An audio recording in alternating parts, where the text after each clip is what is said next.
Baked potatoes, but a little fancier. Today, I'm going to show you how to make twice baked potatoes.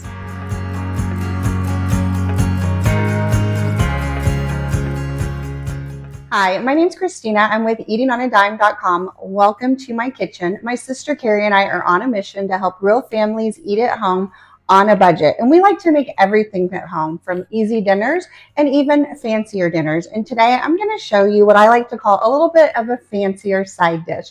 It's twice baked potatoes. Now, if you've ever had twice baked potatoes, what they are baked potatoes, and then you take out the inside, you mash them, you add in all the good stuff, and then you stuff it right back in. I know it sounds weird, but it tastes amazing, and it's not as hard as you think to make. So I'm going to link the full recipe in the description below, as well as all the utensils I'll be using in today's video, so make sure you check that out. First, preheat your oven to 375 degrees Fahrenheit. First, we're going to wash the potatoes. So for today's recipe, I'm using russet potatoes. Hopefully I said that right. Last time I think I screwed that up, but oh well. You guys know what I mean. The big ones are going to work best. You just want to take a clean kitchen towel and just get all the dirt off, and then any eye on the potatoes. So what I mean by eye on the potatoes, it's the little things that sometimes stick out.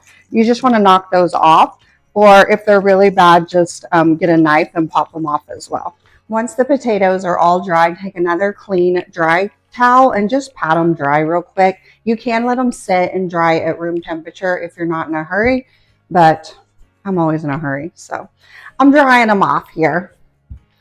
So today I'm using 5. The recipe calls for 6, but some of mine were kind of big, so I just went with 5. It's easy to adjust for the size that you need based on how many you're feeding, so just do that as needed.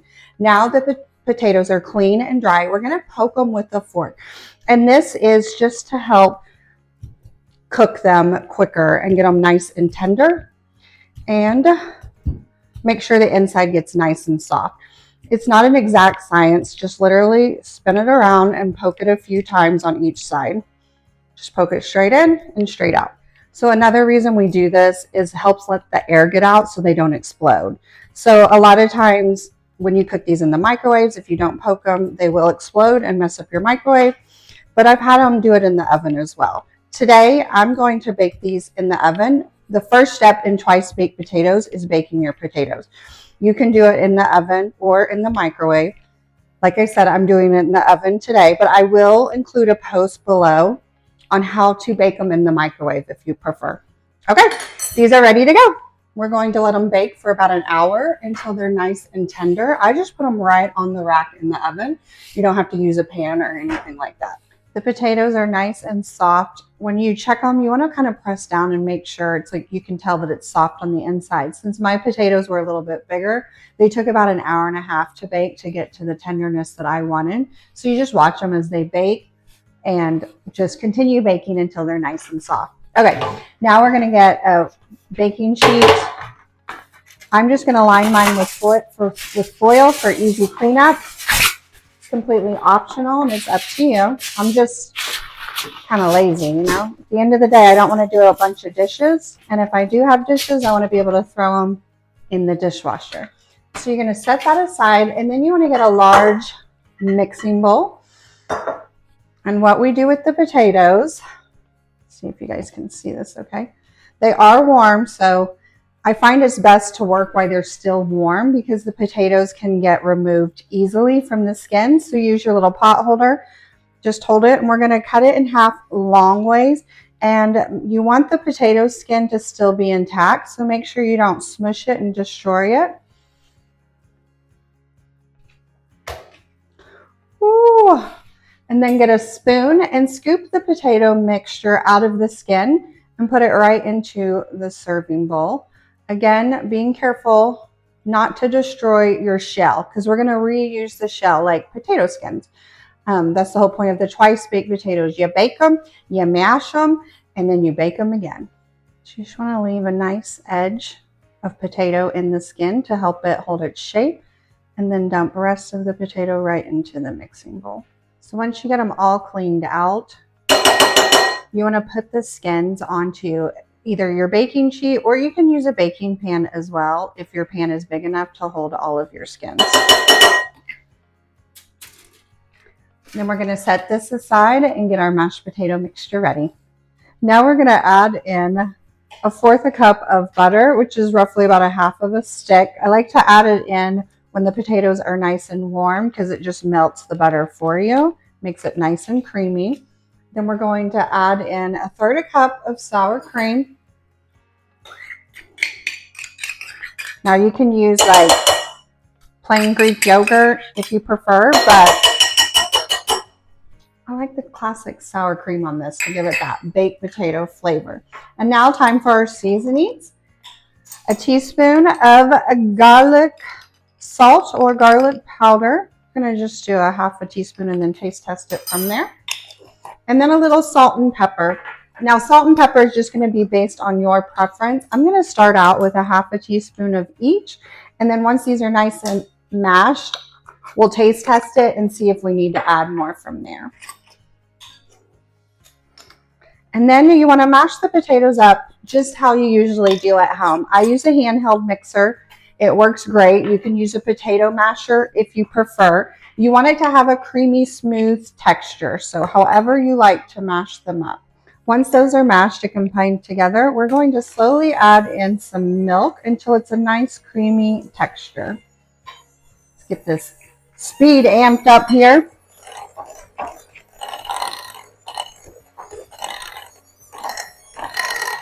I always say go slow on the milk because if it's too runny, it's hard to go back. But if you need more milk, you can always add in more. So this texture is looking pretty good. You want it nice and creamy and smooth, just like you would make traditional mashed potatoes. Now it's time for a little taste test. Most important part. Tastes great, but it needs a little more salt and pepper. So I'm going to go ahead and add in 1/2 teaspoon of each.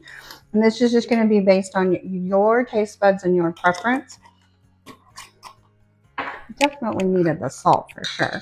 Some people like the black pepper and some people don't. I do, so I'm throwing in a little bit more.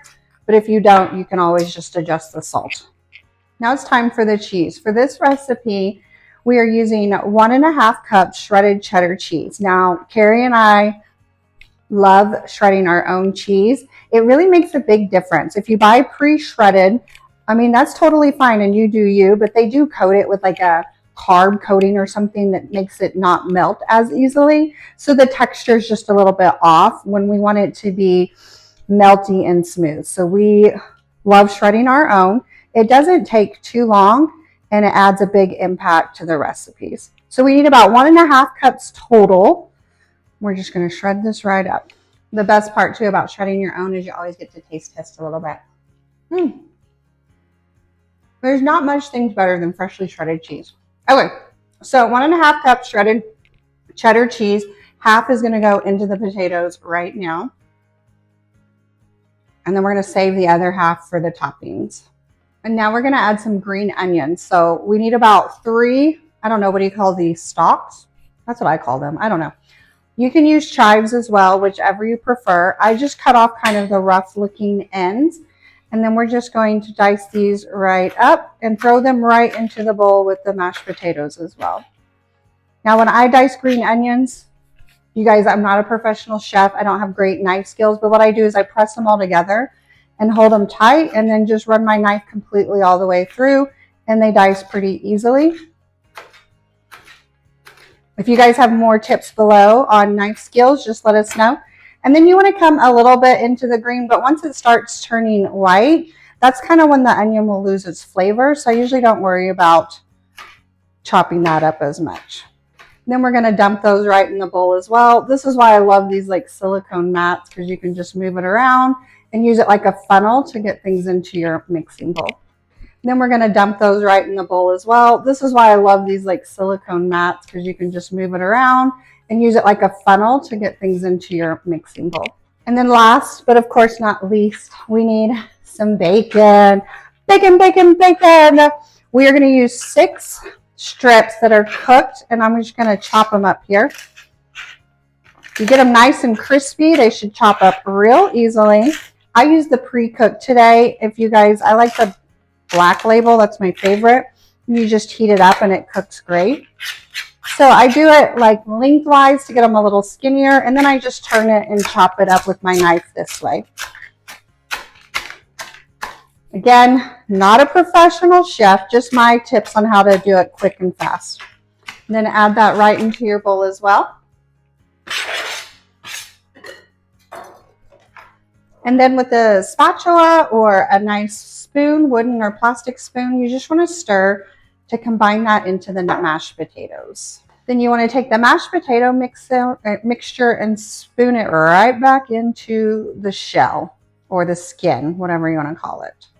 It makes a cute little potato. I love them. They're so cute. So I like to kind of make them overflowing and fluffy, but you want to make sure you have enough for each skin. So eyeball it as best as you can. Last one. Ooh. Now, if you are not a fan of something in this potato mixture, I was just talking to the IT guy and he doesn't like sour cream, feel free to leave it out. You can always add more milk. If you don't like bacon, leave it out. Do that. Okay. Then it's time for the cheese toppings. Get your leftover shredded cheese and place a little bit on top of each potato. And now it's time for the twice part of twice baked potatoes. We're going to put it back in the oven and bake it for 15 to 20 minutes until it's heated through and that cheese is melted. Okay, so they've been cooking for about 15 minutes and they look perfect. I love it when the top of the potatoes are brown slightly and then that cheese is beautiful. All right, they're ready to serve. Now, I was just talking to this with the IT guy, and if you guys are new here, the IT guy is Carrie and I's dad, but he helps us out with all IT things, and we call him the IT guy. Now, when I eat these, I use a fork and a knife because I love the skin. I think the skin is amazing and just as good. And he was saying that he just scoops out the center and essentially eats the mashed potato portion. So let me know below, which one are you? Do you eat the skin or do you leave it? The skin is so good. It's my favorite part. All right, I want to hear in the comments, so make sure you let me know. The best things about these potatoes, they literally go with anything. You could serve it with steak, you could serve it with ham, grilled chicken, baked chicken, air fryer chicken, all the chickens, and of course all the seafood as well. It's the ultimate side dish. And I like serving these for like holidays because it's a little bit fancier, it's a little nicer, and it's always a crowd pleaser. Okay, time for the moment of truth. The taste test, and I have the biggest bite, and yep, I'm eating the skin too. Okay, that bite was huge, so I had to cut it, but it was amazing, guys. It was awesome. I love how the filling is so soft and creamy. Oh, it's packed with flavor. It's like baked potatoes, but of course, even better. Don't forget, I've linked this recipe in the description below. It has all of our tips and tricks, nutritional information. You can print it out and save it. You can even pin it to Pinterest as well, so make sure that you check that out. All right, friends, I am out of here. I got some potatoes to enjoy. Thank you so much for joining me today in my kitchen. I hope I inspired you to make an easy meal at home instead of hitting the drive-thru or the restaurant. All right, friends, don't forget to like and subscribe. It's a great and easy free way to support us. We love it, and we will see you guys next time in either my sister or my kitchen. Bye, friends.